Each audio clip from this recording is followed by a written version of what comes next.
인사 나누겠습니다. 오늘도 은혜가 기대됩니다. 인사입니다. 제가 좀 힘이 없어요. 왜냐하면 오늘 새벽에 너무 일찍 일어났더니, 그리고 또 아침에 구미대 이렇게 운행도 하고 해서 힘이 좀 빠져 있습니다. 제가 편안하게 할 텐데 여러분 편안하게 말씀 잘 좀 들으셨으면 좋겠어요. 2026년도 우리 사역 주제가 나는 예배자입니다. 지난 올해가 우리는 교회입니다가 사역 주제였고, 내년에는 사역표가 나는 예배자입니다. 우리는 예배자입니다가 사역 표입니다. 왜 이 예배를 우리의 사역표로 정하고 한 해 동안 집중하고자 하냐면, 교회의 본질이 예배이기 때문인 거죠. 그러니까 이런 거죠. 예배가 예배답지 않으면 교회는 교회의 위치에, 그러니까 교회가 서 있어야 될 위치에 서일 수 없습니다.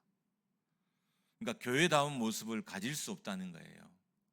우리는 자꾸 이렇게 생각을 하더라고요. 사람들이 봉사를 더 많이 하면, 이렇게 사회를 더 많이 봉사하면 교회가 교회답다. 이게 틀린 말은 아니지만 그거는 결과물인 거죠. 예배를 잘 드린 성도들의 결과물인 것이지, 그것이 교회를 교회답게 하지는 않는다는 거예요. 교회의 본질은 곧 예배입니다. 하나님을 예배하는 것, 예수 그리스도의 구원을 기념하는 것이 교회의 본질입니다. 구제하는 것, 선교하는 것, 교제하고 양육하는 것 다 중요해요. 그렇다면 이 구제의 질을 결정하는 건 뭘까요? 선교의 질, 또 교제와 양육의 이 퀄리티를 결정하는 것이 뭘까요? 그러니까 어떤 것을 잘해야 좋은 섬김을 하고, 좋은 나눔을 하고, 좋은 구제를 하고, 좋은 선교를 할 수 있을까요? 예배입니다. 온전한 예배가 구제를 온전하게 하고, 온전한 예배가 선교를 온전하게 합니다. 구제가 온전하지 못한 것, 많이 돕고도 하나님께 영광 돌리지 못하는 것은 우리의 예배가 온전하지 못하기 때문인 거예요. 한국 교회는 정말 많이 도와요. 그런데 사회로부터 지탄을 받기도 하고, 물론 의도적인 세력이 있어서 교회가 모두 다 사회적인 지탄의 대상으로 볼 수는 없어요. 요즘 워낙 그들 기획하고 의도하는 세력들이 많기 때문입니다. 그렇지만 우리가 많이 돕고도 하나님께 영광 돌리지 못하는 진짜 이유는 우리의 예배에 있는 거예요. 그러니까 구제가 아름다워지고, 구제가 더 온전해지고, 구제가 감동이 되고, 구제가 영향력이 되려면 우리가 하나님께 예배하는 예배가 더 지금보다도 온전해져야 합니다. 예배자로서의 실패가 곧 사역의 실패가 되고 삶의 실패가 됩니다. 여러분, 사역의 성공이 예배의 성공으로 이어지진 않더라고요. 어떤 사람들은 전도를 잘 하지만 좋은 예배자는 아니에요. 이게 규모를 잘 갖추려면, 모양새를 잘 갖추려면 어떻게 되냐면 좋은 예배자가 되고, 그리고 좋은 전도자가 되는 것이 좋은 규모의 모습이라는 거예요. 근데 우리는 사역을 잘한다고 해서 곧 예배에 성공했다 할 때가 있습니다. 그것은 틀린 겁니다. 사역을 잘하면 사람들에게 칭찬을 받아요. 목회자도 사역을 잘하면 사람에게 칭찬을 받고 또 좋은 교회라고 소문이 납니다. 중요한 사안이긴 하지만 진짜 중요한 것은, 교회는 하나님으로부터 칭찬을 받아야 된다는 거예요. 특별히 하나님께 드리는 예배로 칭찬을 받아야 된다는 거예요. 그러니까 목장교회가 구제를 잘해서 칭찬받는 것도 중요하지만, 목장교회는 정말 예배를 잘 드리는 교회더라, 이 소문이 나는 것, 이 칭찬을 받는 것이 훨씬 더 중요한 일이라는 것입니다. 우리의 예배가 온전하지 않은 이유가 있습니다. 그것은 예배를 우리가 가볍게 여기기 때문이에요. 잘 알고 있는 구약의 엘리 가문이 망하게 된 것은 하나님께 드린 제사, 요즘 말로 하면 예배를 가볍게 여겼기 때문입니다. 사무엘상 2장 17절 말씀을 같이 한번 읽습니다. 시작. 이 소년들의 죄가 여호와 앞에서 심히 크면 그들이 여호와의 제사를 멸시함이었더라.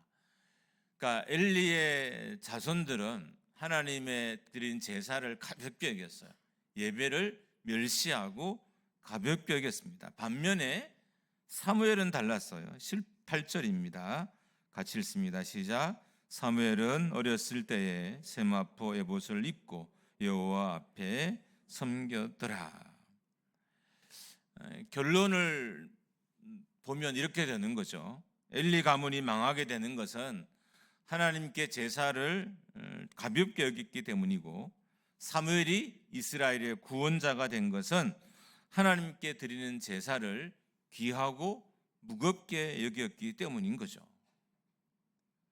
그러니까 예배를 어떻게 드리느냐, 제사를 어떻게 드리느냐가 한 가문의 장래를 좌우하고 한 인생의 장래를 좌우했다는 거예요. 엘리의 자녀들은 제사를 가볍게 여겼어요. 그래서 엘리의 가문은 결국 무너지고 망하게 됩니다. 반면에 사무엘은 달랐어요. 하나님의 전에서 하나님 앞에서 생활을 했어요. 그 결과 그는 이스라엘의 구원자로 등극을 하게 됩니다. 원래 정상적이라면 엘리와 엘리의 자녀들이 이스라엘의 구원자의 역할을 해야 돼요. 이스라엘을 회복시키고 이스라엘을 원수의 손으로부터 구원하고 이스라엘을 지키는 가문이어야 되는데 예배를 가볍게 여겨서 그 기능을 하지 못하게 된 거죠. 반면에 사무엘은 그렇지 않았습니다. 이스라엘의 구원자로 그가 살 수 있었던 것은 하나님께 드린 예배를 무겁게 여겼기 때문인 것입니다. 심지어 엘리의 자녀들은 하나님께 드린 예물조차도 먼저 손을 댔어요. 그러니까 제사장들이 예물을 취해서 먹을 수는 있지만 하나님보다 먼저 취하면 안 돼요. 그런데 성전에 봉사하는 사람들을 협박해서 하나님께 또 드리지 않은 예물을 먼저 취해서 날 것으로 가져가서 먹었습니다. 문제는 만료도 안 됐다는 거예요. 여러분, 이게 좀 포인트예요. 만료도 안 됐다는 거예요. 여러분, 하나님의 사람들의 소리가 이 엘리의 자녀들의 귀에 들리지 않았던 거예요. 왜 우리가 하나님에 대해서 가볍게 여기는 행동을 하느냐? 그것은 하나님의 말씀이 귀에 들리지 않는 거죠. 말씀이 들리지 않으면 하나님에 대해서, 하나님을 섬기는 일에 대해서 가볍게 여기게 돼요. 근데 말씀을 들으면, 말씀이 들리면 달라지는 거죠. 그래서 말씀을 듣지 않은 엘리의 자녀들에게는 하나님이 말씀하지 않으셨고, 말씀을 듣는 사무엘에게는 하나님이 말씀을 하셨던 거예요. 엘리의 자녀들은 여기에서 그치지 않고 성전에 봉사하는 여인들도 보냈어요. 22절 말씀입니다. 같이 읽습니다. 시작. 엘리가 매우 늙어 그의 아들들이 온 이스라엘에게 행한 모든 일과 회막문에서 수종드는 여인들과 동침하였음을 듣고.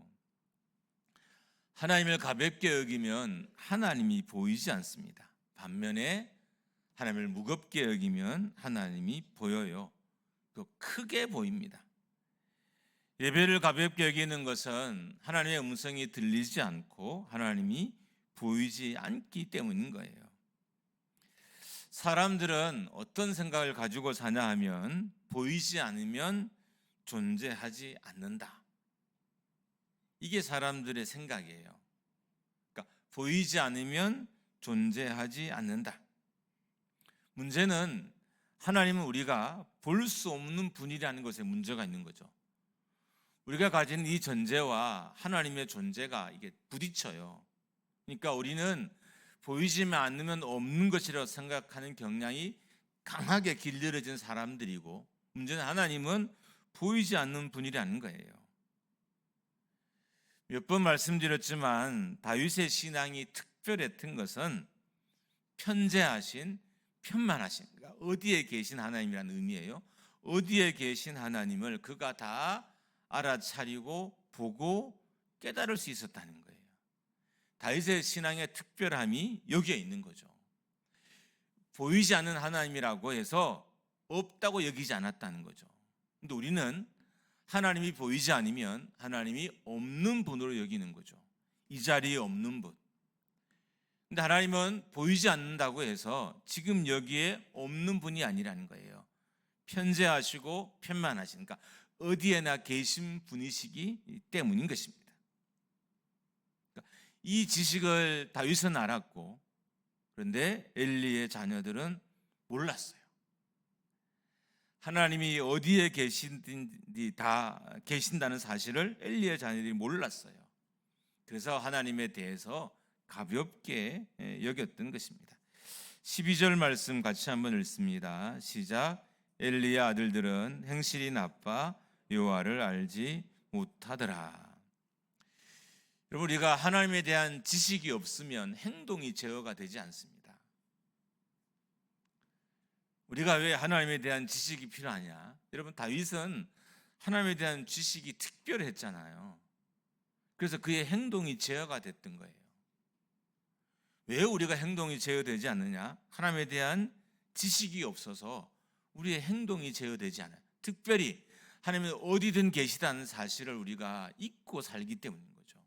이 지식을 갖지 않고 있는 거예요. 이 지식은 지식적으로도 알아야 되지만 경험적으로도 알아야 돼요. 그러니까 지식적으로도 하나님은 모든 곳에 계시는 분이시다, 편재하시고 편만하신 분이다 라는 것도 알아야지만, 동시에 경험적으로도 하나님 지금 여기 계시다는 것을 내가 알아야 된다는 거예요.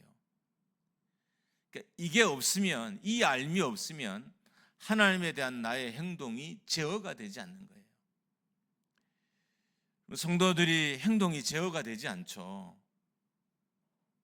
가정에서도 잘 제어되지 않고, 또 직장에서 잘 대어되지 않고, 심지어 교회에서도 잘 대어되지 않아요. 제어되지 않는 결정적인 이유는 하나님에 대한 지식이 없기 때문인 거죠.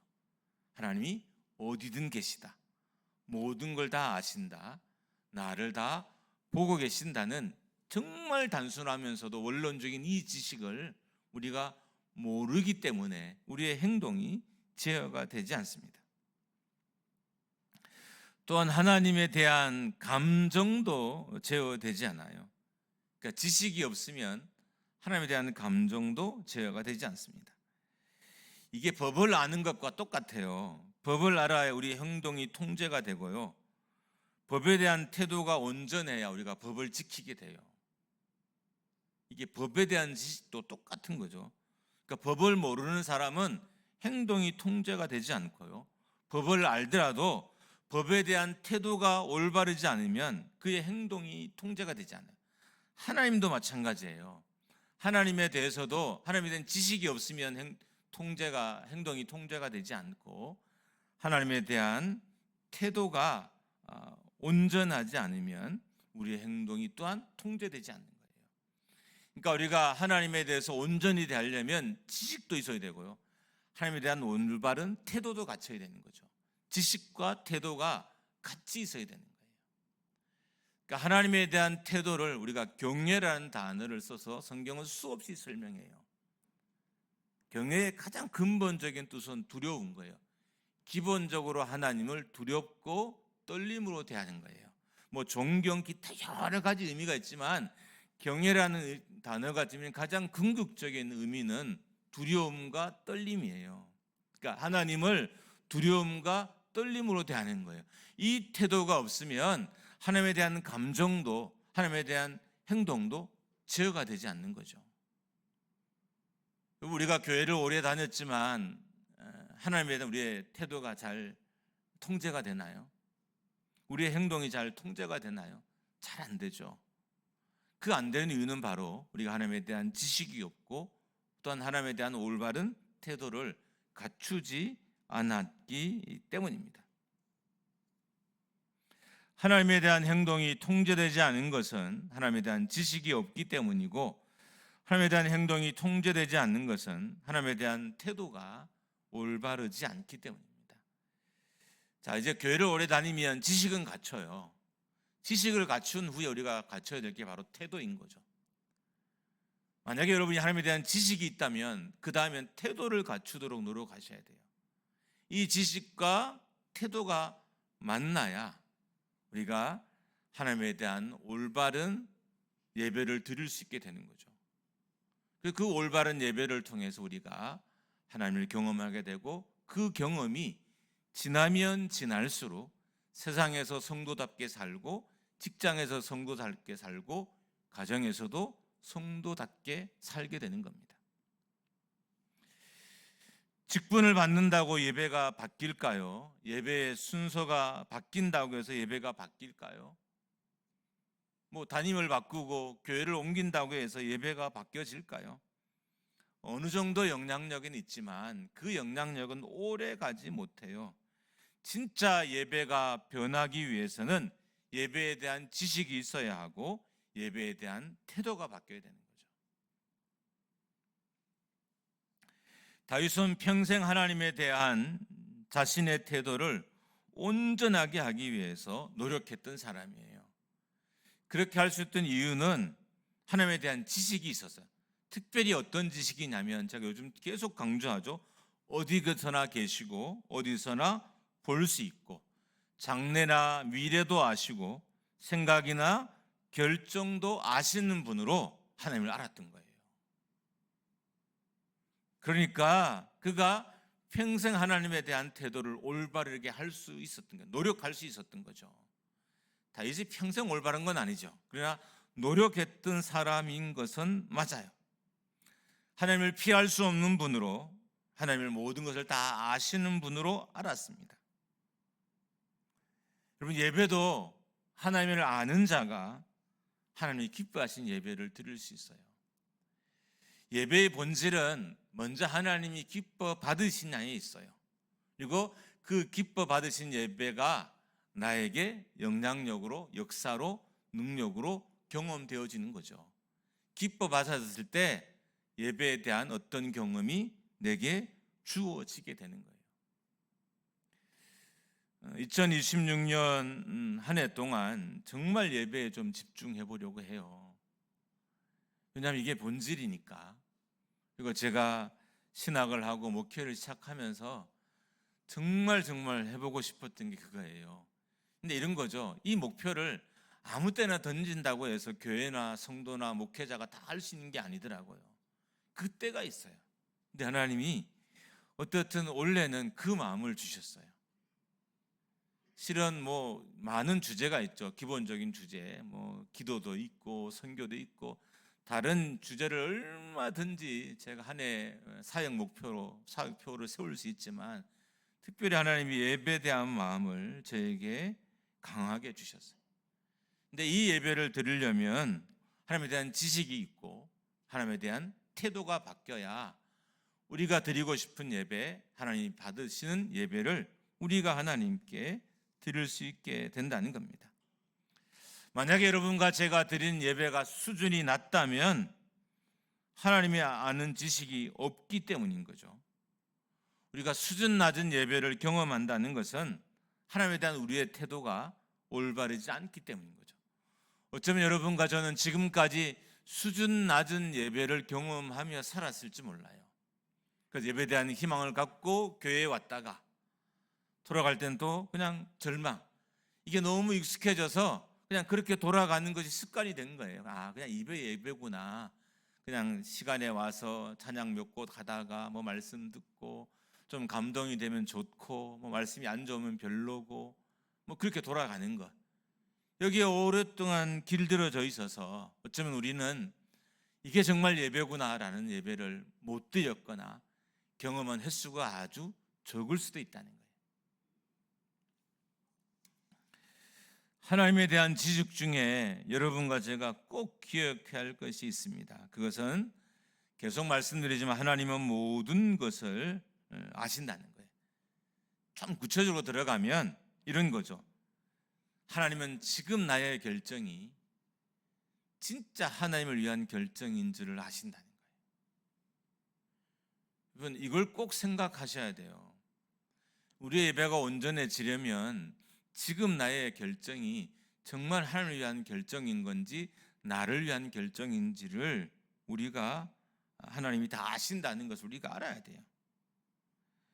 또 하나님은 우리가 어떤 마음으로 교회에 오는지도 다 알아요. 이게 전제돼야 돼요.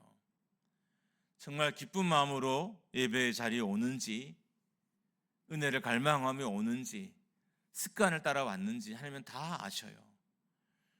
그리고 여기서 이미 예배가 다 끝이 난 거죠. 하나님이 모르신다면 아직 예배는 희망이 있어요. 왜요? 모르시니까. 내가 어떤 마음으로 교회에 왔는지, 교회에 오기 전에 내 인생이 어떤 일인지 하나님 모르시니까 여기서만 나를 잘 포장하고 있으면 얼마든지 예배를 잘 드릴 수 있어요. 문제는 하나님이 다 아신다는 것에 있어요. 내가 어떤 마음으로 왔는지, 그리고 어떤 마음으로 찬양하는지, 어떤 마음으로 기도하는지, 어떤 마음으로 예물을 드리는지. 예배는 우리가 우리의 준비로만 완성될 수 없어요. 예배의 완성은 하나님이 받으셔야 되는 거죠. 여기에 포인트예요. 우리의 예배를 준비도 엄청 중요한데 예배 결정적인 건 하나님이 예배를 받으시냐는 거죠. 창세기 4장 2절에서 5절까지 가인과 아벨의 사건인데 같이 한번 좀 읽어보겠습니다. 시작. 그가 또 가인의 아우 아벨을 낳았는데 아벨은 양치는 자였고 가인은 농사하는 자였더라.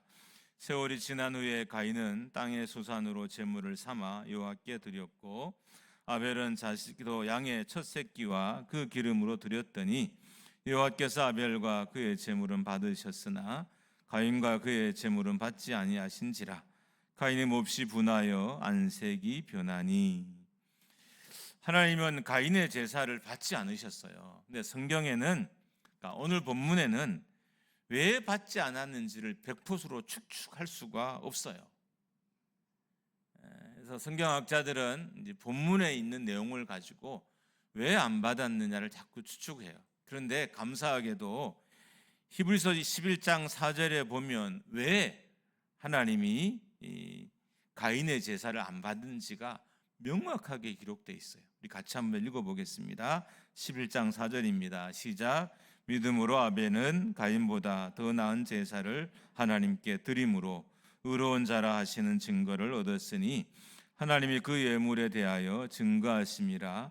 저가 죽었으나 그 믿음으로써 오히려 말하느니라. 하나님 왜 가인의 제사를 안 받았을까요? 믿음 없는 제사였던 거예요.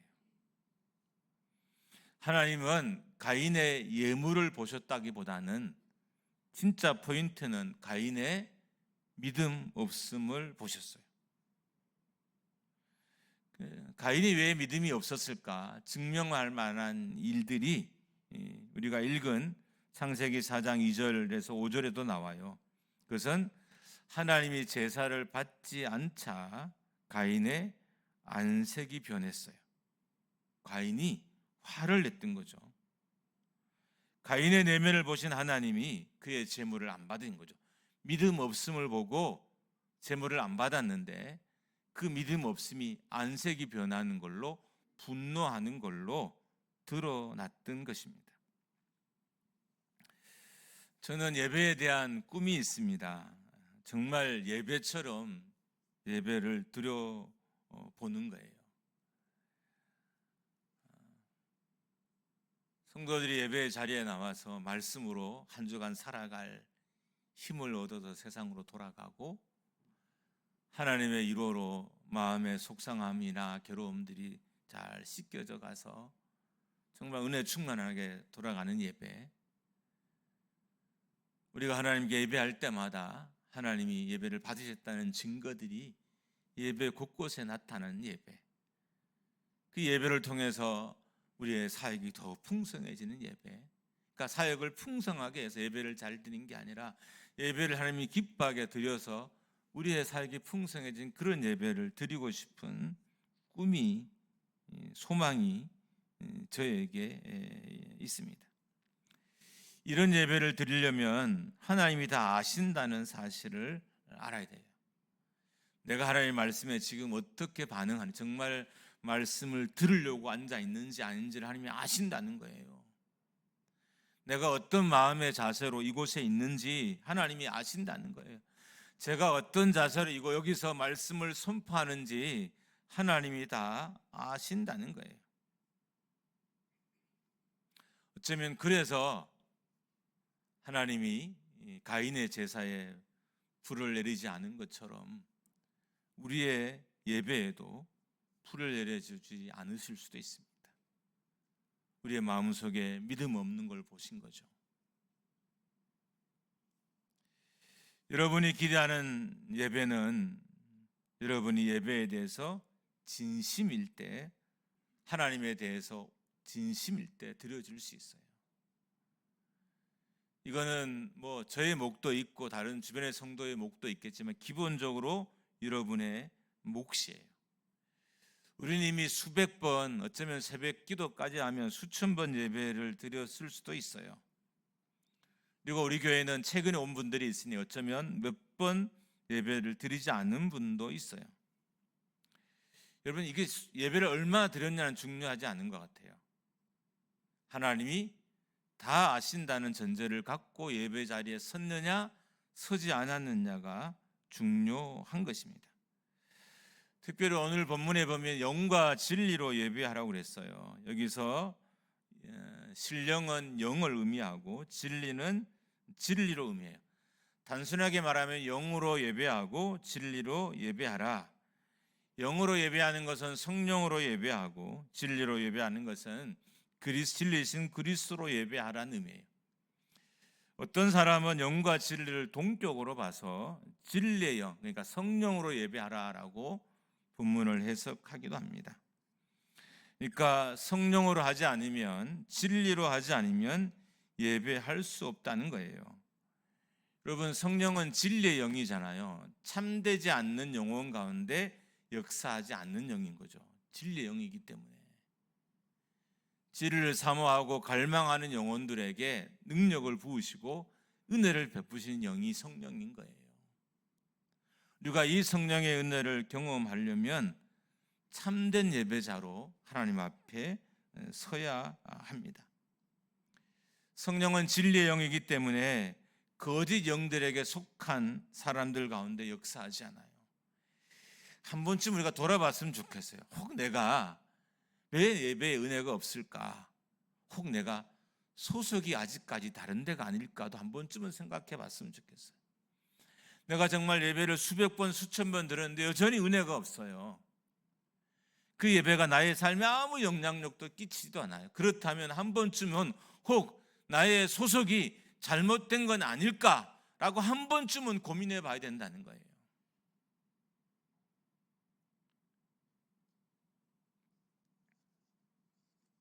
성령은 진리의 영입니다.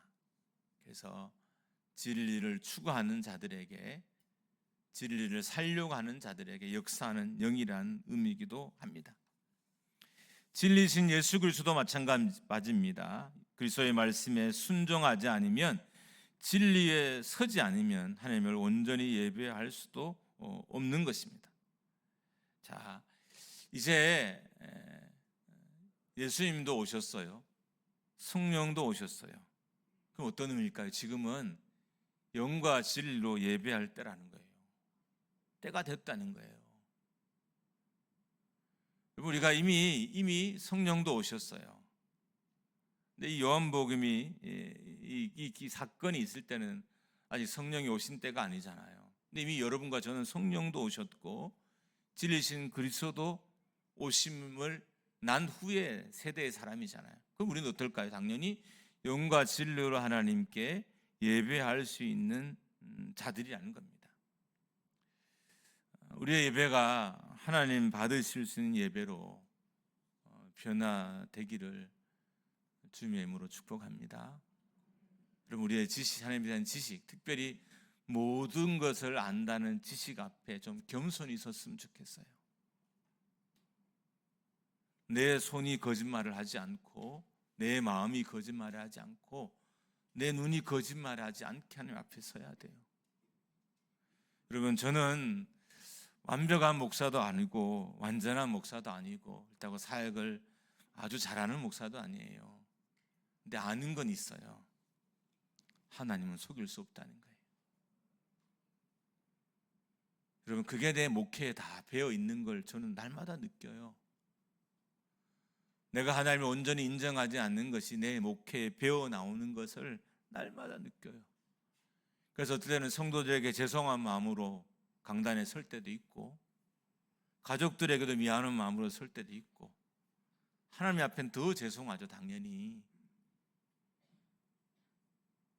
우리가 온전한 예배를 드리려면 다 아신 하나님 앞에 우리 자신을 인정하고 내어놔야 돼요. 그리고 하나님을 속이려고 하는 태도를 버려야 됩니다. 여러분, 이렇게 해서 예배를 얻었다면 보통 이렇게 하면 뭔가를 좀 잃어야 돼요. 하나님 앞에 솔직하니까 뭘 좀 잃더라고요. 친구도 좀 잃어야 될 때도 있고, 뭐 물질도 좀 하나님께 드리는 것까 뭐 따지면 잘못 말하면 잃는 거고, 좋게 말하면 드리는 거고, 어떻든 그냥 인간적으로 봤을 땐 손해가 되게 많아요. 그런데 그 손해는 이후에 경험하게 될 하나님에 비해서는 아무것도 아니라는 거예요. 할렐루야. 우리가 하나님 앞에 온전히 서서 손해가 있다 하더라도요, 이후에 경험할 하나님에 비하면 그 손해는 아무것도 아니에요. 하루아침에 그 손해가 채워줄 수 있고, 하루아침에 그 손해보다 몇 천 배의 유익과 은혜들을 우리가 경험할 수 있어요. 여러분, 이게 더 크지 않을까요?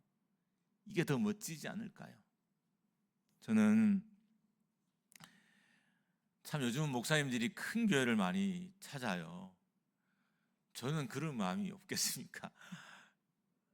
근데 곰곰이 생각해 보니까, 아니 뭐 교회가 크든 적든 상관없이 그래도 예배는 잘 드려야 되지 않나, 이게 마음에 자꾸 와 닿았어요. 여러분, 우리가 다음 주도 그렇지만 2026년 한 해 동안 정말 예배자로 하나님 앞에 설 수 있기를 주님의 이름으로 축복합니다. 여러분의 가족들도 예배자로 세우세요. 자녀들도 예배자로 세우시고, 그럼 여러분이 먼저 예배자가 되셔야 돼요. 그럼 자녀들은 그것을 다 보고 알 거예요. 그리고 그 아이들도 하나님 앞에 참되게 서게 될 것이고, 하나님의 살아계심을 예배 때마다 경험하게 될 것입니다. 이게 우리의 교회가 되기를 주님의 이름으로 축복합니다.